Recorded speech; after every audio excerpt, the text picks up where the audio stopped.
안녕하세요 여러분, 삶의 지혜를 담은 당신의 인생사전입니다. 구독과 좋아요는 영상 제작에 큰 힘이 됩니다.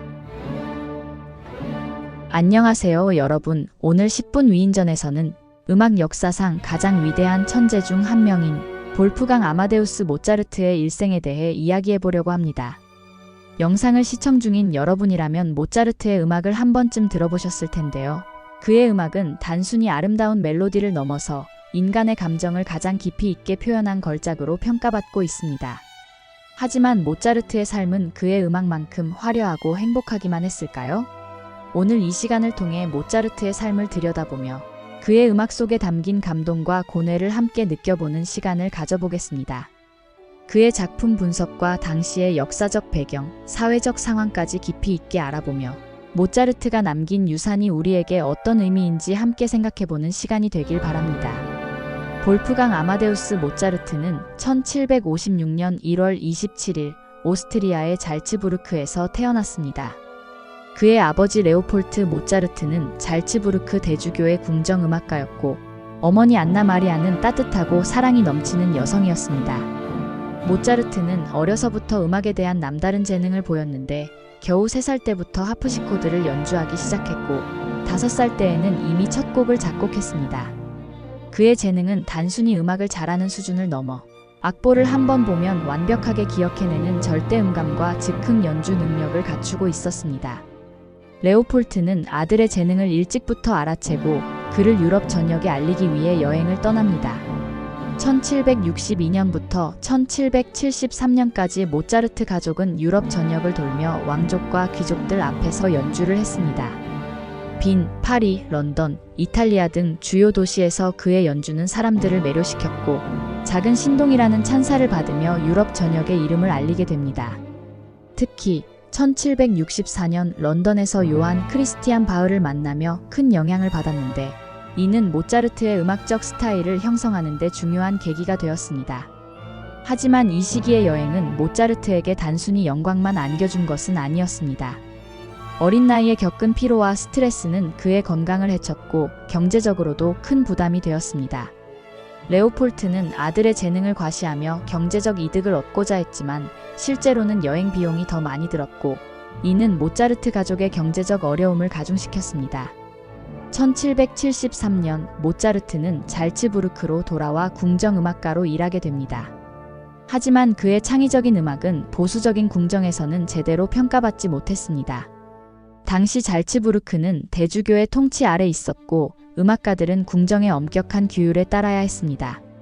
모차르트는 이러한 제약을 벗어나 자유롭게 음악을 만들고 싶어 했고 결국 1781년에는 잘츠부르크를 떠나 빈으로 이주합니다. 빈은 당시 유럽의 음악 중심지였고 모차르트는 여기서 자신의 음악적 역량을 마음껏 발휘할 수 있을 것이라 기대했습니다. 하지만 현실은 녹록지 않았습니다.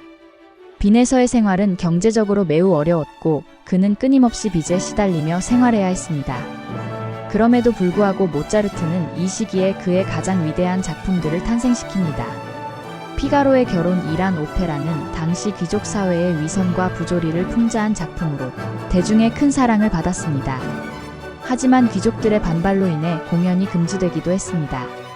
오페가 돈 조반니는 인간의 욕망과 죄악을 깊이 있게 다룬 이 작품은 모차르트의 음악적 깊이를 보여주는 대표적인 작품입니다. 마적이란 오페라는 모차르트의 마지막 오페라로 인간의 선과 악, 그리고 구원을 주제로 한 이 작품은 그의 음악적 역량이 절정에 달했음을 보여줍니다. 이 시기에 모차르트는 경제적 어려움과 건강 문제로 고통받았지만 그의 음악은 더욱 깊이 있고 감동적으로 변해갔습니다. 그의 작품들은 단순히 아름다운 멜로디를 넘어서 인간의 복잡한 감정과 사회적 문제를 깊이 있게 다루고 있습니다.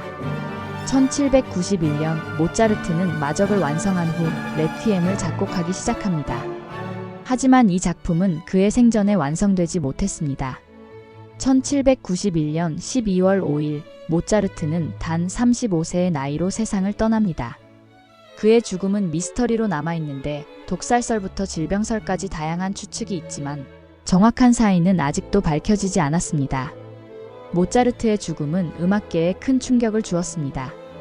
그의 장례는 매우 초라하게 치러졌고 그의 무덤은 시간이 지나면서 잊혀졌습니다. 하지만 그의 음악은 시간이 지날수록 더욱 빛을 발하며 후세에까지 영원히 남게 됩니다. 레퀴엠은 그의 죽음 이후 제자 프란츠 크사버 쥐스마이어가 완성했는데, 이 작품은 모차르트의 음악적 열정과 인간적 고뇌가 고스란히 담겨있는 걸작으로 평가받고 있습니다. 모차르트의 음악은 단순히 아름다운 멜로디를 넘어서 인간의 감정을 가장 깊이 있게 표현한 걸작으로 평가받고 있습니다. 그의 음악은 명확한 구조와 균형감, 그리고 풍부한 감정 표현이 특징입니다. 특히 그의 오페라 작품들은 인간의 복잡한 심리를 섬세하게 그려내며 오늘날까지도 사랑받고 있습니다. 모차르트는 총 41곡의 교향곡을 작곡했는데, 특히 교향곡 40번과 교향곡 41번 주피터는 그의 음악적 역량이 절정에 달했음을 보여주는 작품입니다. 그의 피아노 협주곡은 클래식 음악의 정수로 평가받으며, 특히 피아노 협주곡 21번은 널리 사랑받고 있습니다. 모차르트의 현악 4중주와 5중주는 실내악 장르의 걸작으로 꼽힙니다. 모차르트가 활동하던 18세기 후반은 유럽 사회가 큰 변혁을 겪던 시기였습니다. 프랑스 혁명 1789년이 일어나며 봉건제도가 무너지고 시민 계급이 성장하던 시기였습니다. 이러한 사회적 변화는 모차르트의 음악에도 영향을 미쳤는데, 그의 작품들은 인간의 자유와 평등을 주제로 한 내용이 많습니다.